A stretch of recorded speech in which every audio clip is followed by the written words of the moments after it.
partir de janeiro do ano que vem, todos os brasileiros precisarão se vacinar novamente, pela ordem, evidentemente, daqueles que foram vacinados em janeiro, começarão em janeiro, fevereiro e sequencialmente.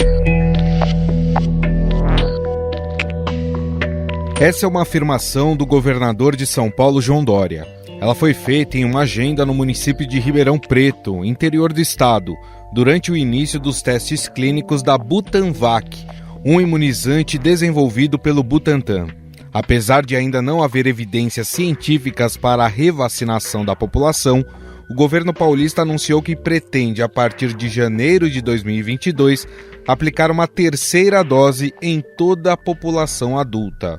No ano que vem, teremos um novo programa de vacinação.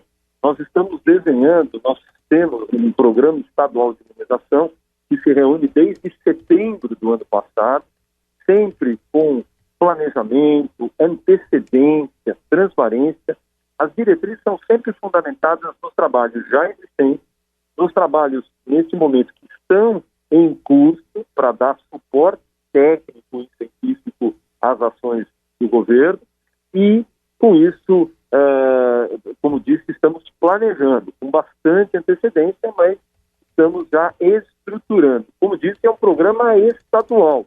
Nós imaginamos que isso seja acompanhado por outros estados e até pelo próprio programa nacional, uma vez que terá um cunho de apoio científico bastante robusto e dará respaldo às nossas ações. Este é o secretário estadual de Saúde de São Paulo, Jean Gorenstein, em entrevista à Rádio Eldorado. Segundo o titular da pasta, a ordem de vacinação deverá seguir a mesma ordem de prioridade do primeiro ciclo de imunização.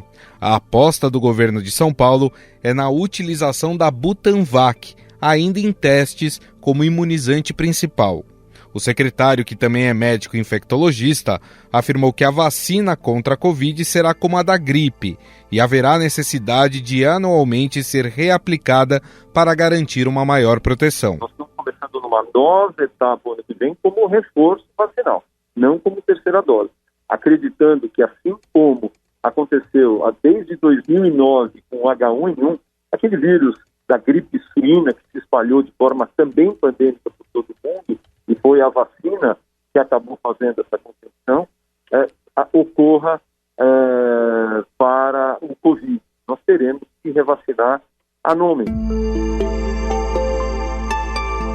Além da Butanvac, outra possibilidade estudada pelo governo paulista é de usar a Coronavac, desenvolvida pela farmacêutica chinesa Sinovac, em parceria com o Butantan.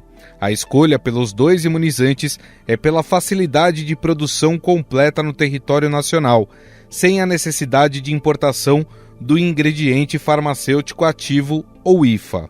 Nós vamos ter para o estado de São Paulo duas vacinas, uma produzida pela fábrica multipropósito do Butantan, que estará pronta no próximo ano, e terá capacidade de produção de mais de 1 milhão de doses da vacina, com insumos produzidos aqui no Butantan, portanto, com total independência de insumos que venham da China.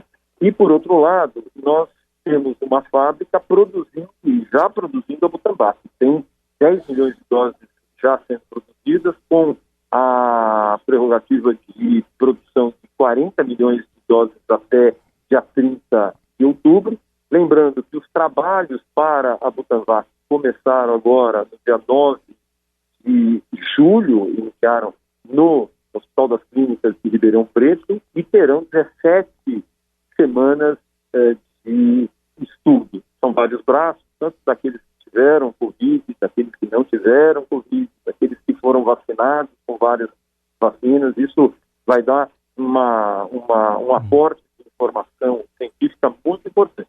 E assim que liberadas, portanto, pela Agência Nacional de Vigilância, estarão compondo o cardápio de vacinas que não só o Estado, mas que o país terá à disposição.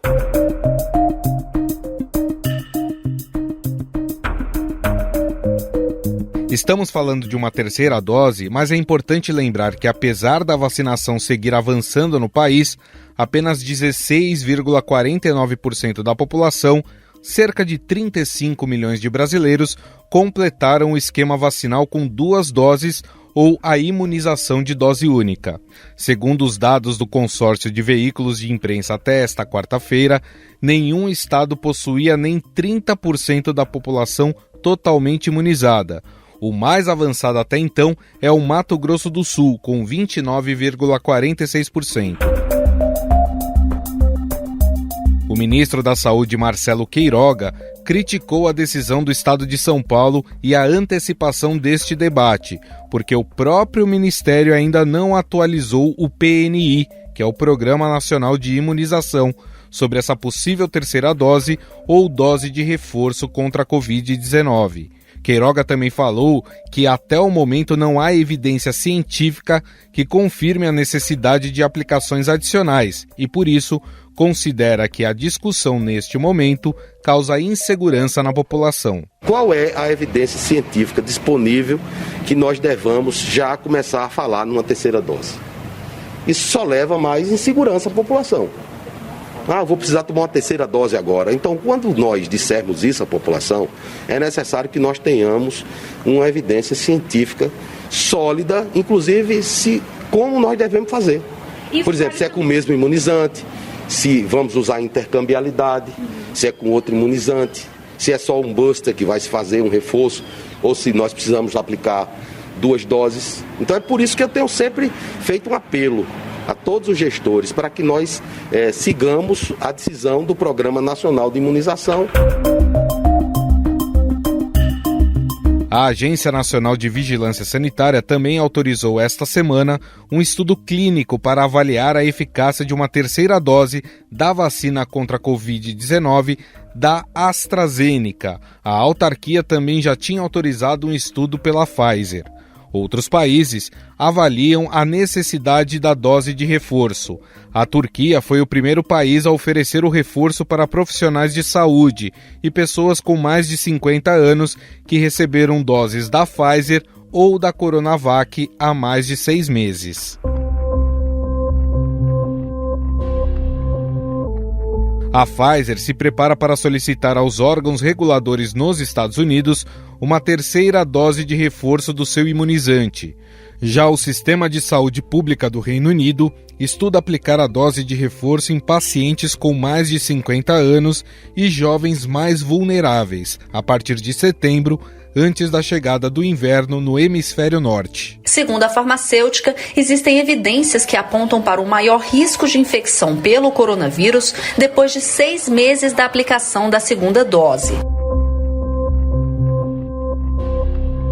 A Organização Mundial da Saúde se manifestou contra a possibilidade das doses de reforço sem primeiro atingir altos níveis de imunização global, sendo necessário expandir a vacinação, sobretudo nos países mais pobres. Segundo especialistas, ainda não há muitos dados sobre a necessidade de dose de reforço. Resultados preliminares já mostraram que as vacinas de RNA, como é a da Pfizer e da Moderna, podem conferir proteção superior a 1 ano, mas faltam estudos sobre imunizantes de vírus inativados, como é o caso da Coronavac. Outro fator que traz o debate para a aplicação de mais doses é o surgimento de novas variantes mais fortes, transmissíveis e resistentes. Até o momento, as pesquisas sugerem que as vacinas têm seu desempenho reduzido contra algumas cepas, mas que seguem protegendo após a administração das 2 doses. A pesquisa investigou a capacidade dos anticorpos no sangue de pessoas vacinadas com 2 doses dos imunizantes da Pfizer ou da AstraZeneca de neutralizarem essas 2 variantes, identificadas pela primeira vez na Índia. E a conclusão foi que a geração atual de vacinas fornece proteção contra elas, mas a concentração de anticorpos neutralizantes foi um pouco reduzida em comparação com as outras variantes. Quem acompanha de perto este assunto em relação à necessidade de uma terceira dose da vacina contra a Covid-19 é a repórter do Estadão, Fabiana Cambrícoli.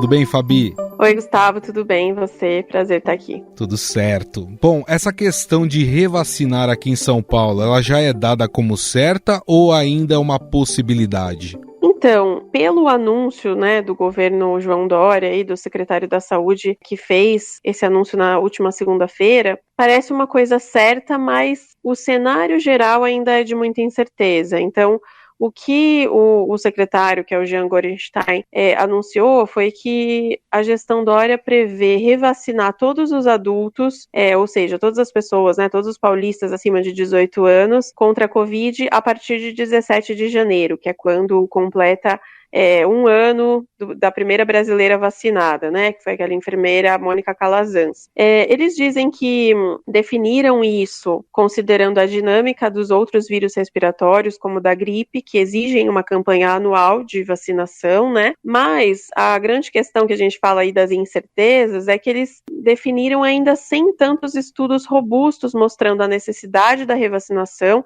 e como ela deve ser feita. Então, essa é a principal crítica, dos especialistas que receberam com um pouco de estranheza essa decisão do governo de São Paulo, é que por mais que isso não esteja descartado ainda, a necessidade de uma terceira dose ou de uma revacinação, ainda é muito cedo para a gente falar disso. Mas esses são os planos do governo de São Paulo por enquanto e eles estão dando como certo. Pelo que você falou, então, ainda não existem estudos efetivos que mostrem a necessidade dessa revacinação. Eu lembro vagamente da Pfizer ter pedido um estudo sobre isso, porque segundo a Pfizer, a sua vacina teria aí uma eficácia de até 6 meses, algo do tipo. Mas estudo fechado ainda não existe.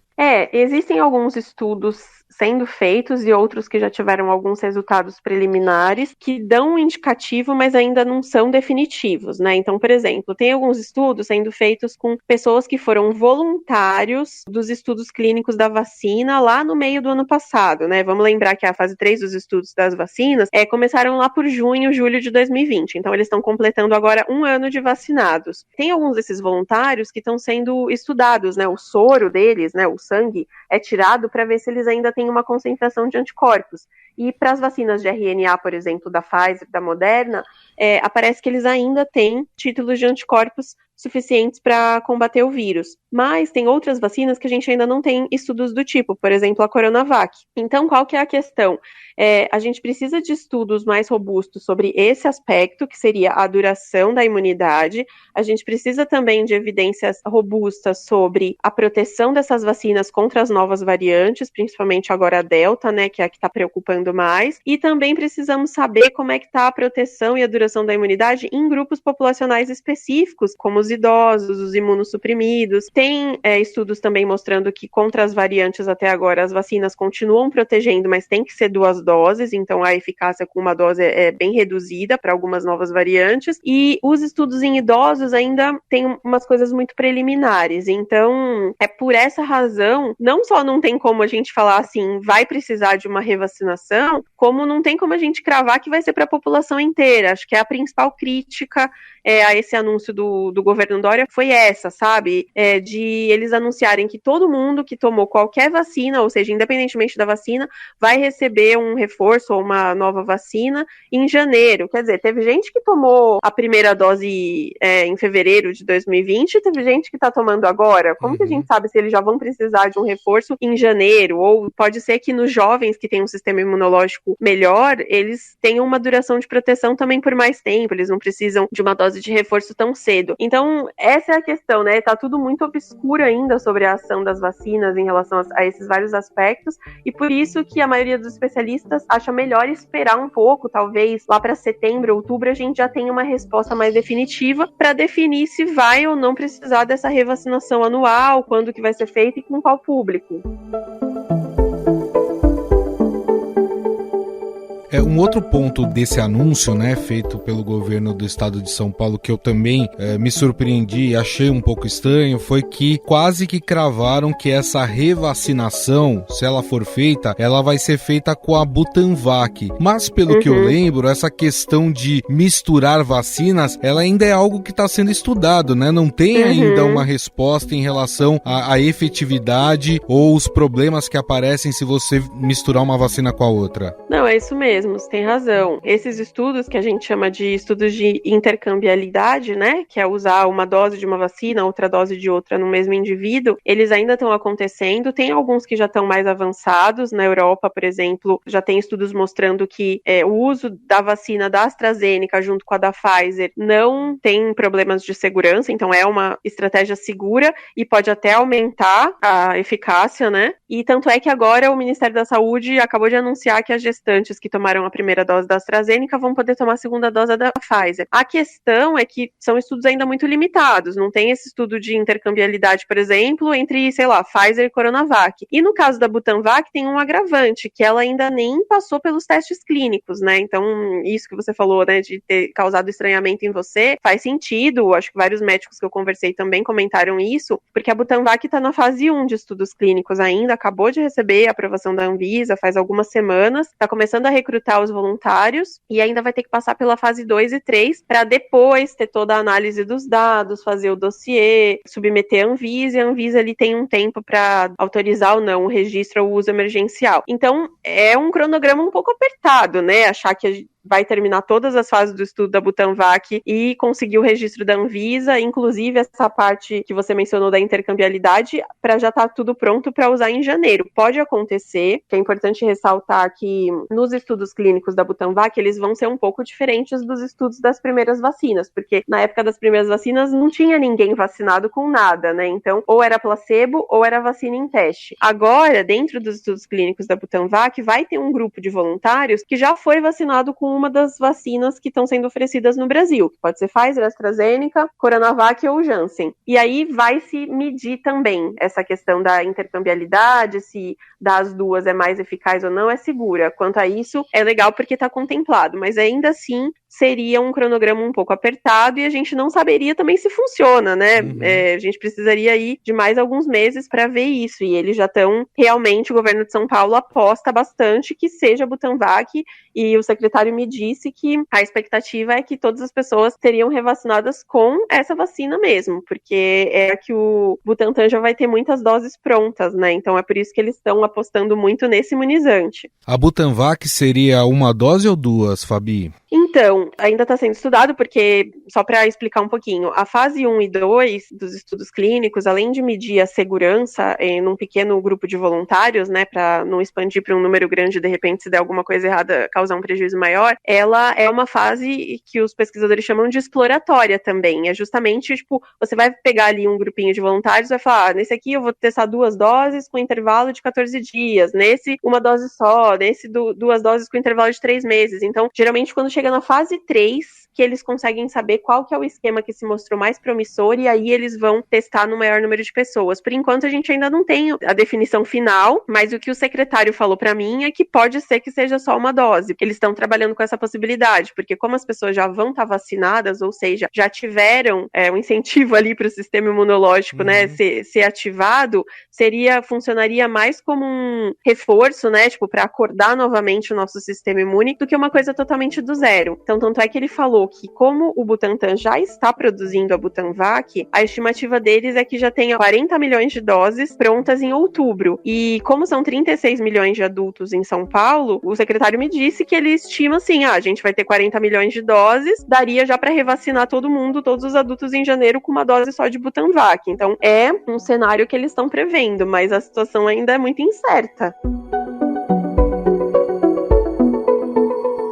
Eu até vi uma entrevista do ministro da Saúde, Marcelo Queiroga, e ele falando, se colocando nesse momento contra essa história de revacinação, exatamente por você não ter dados concretos ainda da necessidade dessa revacinação. Como é que funcionaria isso? Cada estado decidiria se vai ou não revacinar, ou isso tem que fazer parte do Plano Nacional de Imunizações? O ideal é que faça parte do Programa Nacional de Imunizações por 2 razões. Primeiro, porque a compra compra, né, a maioria, considerando aí todas as vacinas, não só esse cenário de Covid, mas as compras de vacinas costumam ser centralizadas, justamente porque é um custo, né, que costuma ser de responsabilidade federal, e também para garantir a igualdade entre os estados, porque senão os estados mais ricos vão ter uma facilidade maior de comprar imunizantes, para garantir uma certa igualdade e equidade, é o Ministério da Saúde que sempre fica ali na dianteira desses projetos. E também pelo fato de que, geralmente, o Ministério da Saúde tem um comitê técnico assessor dentro do PNI que define qual vai ser a estratégia, qual vai ser a vacina usada em cada caso, qual vai ser o intervalo, etc. Agora, não existe uma proibição legal do Estado tomar suas próprias decisões nesse sentido, né? Ele tem autonomia para algumas ações de saúde. O SUS, ele é tripartite, né, como a gente chama. Ele tem administração tanto federal, estadual e municipal. Então, por exemplo, já teve casos, eu lembro agora de um dos últimos anos aí, que o Ministério da Saúde decidiu não incorporar a vacina da dengue no calendário nacional, mas o estado do Paraná quis. E aí eles compraram as doses e deram só para a população do Paraná. Então, São Paulo, via de regra, pode fazer isso. Mas é uma coisa que, nesse momento pandêmico, pode gerar muita confusão, né? Porque vão ser diretrizes diferentes dentro do mesmo país. A gente sabe que para controlar a pandemia, a gente está vendo no mundo todo, precisa estar todo mundo protegido. Não adianta a gente estar protegido só no nosso casulo, porque podem acontecer novas variantes, enfim, algumas pessoas podem não responder à vacina. Por conta disso que o ideal seria que quem deveria definir isso é o PNI, mas... E aí a gente fica, né, Gustavo, um pouco nessa situação muito particular desse momento, que é a politização de toda essa pandemia. Sim. Talvez numa outra situação seria só uma decisão técnica, tipo, um estado decidiu ou não, ou vamos esperar o Ministério da Saúde. Mas agora fica difícil, porque mesmo defender o Ministério da Saúde, claro, o Ministério tem aí um argumento importante de que não existem evidências científicas suficientes para defender essa revacinação agora. Mas a gente sabe todo um histórico de trapalhadas do Ministério da Saúde nos últimos meses, e que se os estados não tivessem agido, muita coisa não teria sido feita. Então, a gente fica meio nesse dilema, né? Nesse momento, o Ministério da Saúde parece estar sendo mais sensato em esperar os resultados, mas a gente não sabe também qual vai ser a postura dele, se vai ser de maior lentidão quando de fato tiver que tomar uma decisão em relação a isso. São esses tempos, né, que a gente está vivendo aí, que a gente acaba ficando um pouco na mão das decisões muito particulares dos gestores, e a gente tem que continuar, o ideal é que a gente continue acompanhando os estudos mesmo para ver até o que em outros países, na comunidade científica, o que está sendo defendido. Para a gente encerrar, Fabi, você falou sobre intervalo de doses, né? E essa é uma questão que também tem sido colocada. A gente vê que tem alguns países que estão reduzindo esse intervalo de doses, né? Antes era 3 meses, passou para 2 meses. Tem país que já está fazendo um intervalo de 30 dias para doses de algum dos imunizantes, né? Como é que está essa questão no Brasil? Se estuda reduzir também o intervalo das doses ou por enquanto não? Tem alguns estados que querem reduzir, assim, que alguns até já deram um aval para alguns municípios reduzir, mas é um assunto muito polêmico porque envolve ganhos e perdas, né, nessa política de imunização como um todo. A gente tem algumas vacinas que o recomendável é que de fato seja um intervalo maior, porque ela é mais eficaz com um intervalo maior, é o caso da AstraZeneca. Então, a própria Fiocruz, que é quem produz a vacina da AstraZeneca no Brasil, soltou nota defendendo que o intervalo de 12 semanas seja mantido, porque a dinâmica ali que as 2 doses provocam no nosso sistema imune é melhor que tenha esse intervalo para que a nossa resposta imunológica seja maior. Mas tem outros imunizantes, como o da Pfizer, que isso não é exatamente assim, não faz tanta diferença tomar com 1 mês ou 3 meses. E aí a opção por dar com um intervalo maior no Brasil é muito mais pensando no alcance da imunização mesmo, não tem tanto a ver com a eficácia do imunizante, mas sim com o fato de que se a gente ampliar o intervalo entre as doses, a gente vai ter mais doses para vacinar mais pessoas antes, enquanto a gente espera a segunda dose, né? Então, aumentar aí rapidamente o número de pessoas imunizadas com a primeira dose, enquanto não chega para a segunda dose. É uma discussão grande agora, principalmente por causa da variante Delta, porque teve alguns países fazendo estudos também preliminares mostrando que a eficácia de uma única dose dessas vacinas foi bastante reduzida para a variante Delta, por isso que esse debate está bem, quente. Acho que no caso do Brasil, Gustavo, além dessa questão da AstraZeneca, que eu acho que a posição da Fiocruz é bem incisiva de que não se deve diminuir o intervalo, em relação à Pfizer, por exemplo, acho que vai depender muito do quanto a variante Delta se expandir e do quanto a gente vai receber de doses nas próximas semanas e meses. Porque, por exemplo, exemplo, na Índia, ou em Israel, ou na Europa, a variante Delta, em muitos lugares, já se tornou predominante e está causando um aumento do número de casos novamente. No nosso caso, apesar de a gente não ter uma vigilância genômica tão boa, mas a gente ainda está vendo uma coisa mais residual. Aparentemente, a variante Gama, que é a P1, ainda está predominante, e a Delta está ganhando espaço aos poucos. A gente não sabe se ela vai causar uma nova onda, se ela não vai predominar porque a P1 aqui é mais forte. Então, acho que se ela se mostrar num cenário tão catastrófico como foi a P1 pra gente no começo do ano, né, que teve toda a parte do colapso, aquela tragédia em Manaus, e ao mesmo tempo a gente vê um aumento da frequência de chegada de doses da Pfizer, por exemplo, eu acho que esse assunto vai voltar a ser discutido, mas por enquanto o Ministério da Saúde não recomenda diminuição do intervalo das doses, não. Perfeito. Bom, esta é a repórter do Estadão, Fabiana Cambricoli. Nós conversamos um pouco sobre as vacinas e essa possibilidade que foi dita pelo governo do estado de São Paulo de revacinar a população a partir do ano que vem. Fabi, queria te agradecer mais uma vez. Obrigado, viu, pela entrevista. Imagina, eu que agradeço, Gustavo. Sempre um prazer estar aqui. Um abraço.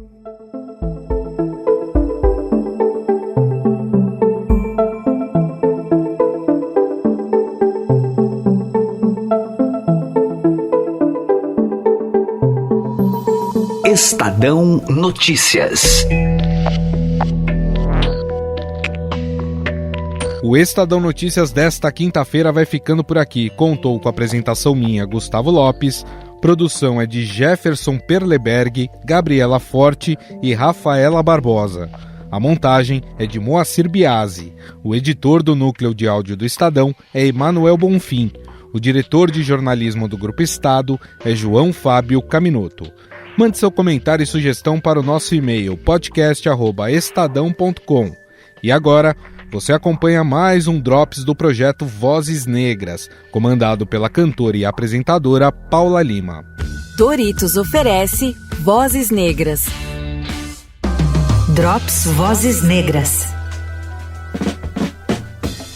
Hoje, Pretinho da Serrinha fala sobre a sua principal influência na música e na sua vida, Dona Ivone Lara. Dona Ivone, Paula, é minha maior influência na música, assim, maior, primeira de todos, porque a gente vem do mesmo lugar, eu nasci na Serrinha, na rua Astolfo Dutra, número 93, a Dona Ivone era do número 97, ela morava mais embaixo, depois da casa dela tinha uns 100 metros de escada, começava o morro, eu já estava no primeiro andar ali do morro, então aquilo ali virou o meu ponto turístico, assim, a Dona Ivone morou aqui, toda vez que eu levava alguém na Serrinha, aí Dona Ivone morou nessa vila aqui, ó. Virou aquilo. Então, assim, eu cresci sendo fã dessa mulher, assim. E aí, quando eu chego na música, assim, com 18 anos, começo a tocar na Lapa e tal, teatro, vou parar, não sei como, eu fui parar num show, numa banda, no Teatro João Caetano, no Projeto 6:30. E era Dona Ivone Lara cantando e eu tava nessa banda. Não sei como eu fui parar nessa banda, tava ali. Aí eu começo a conhecer a Dona Ivone Lara, tocar.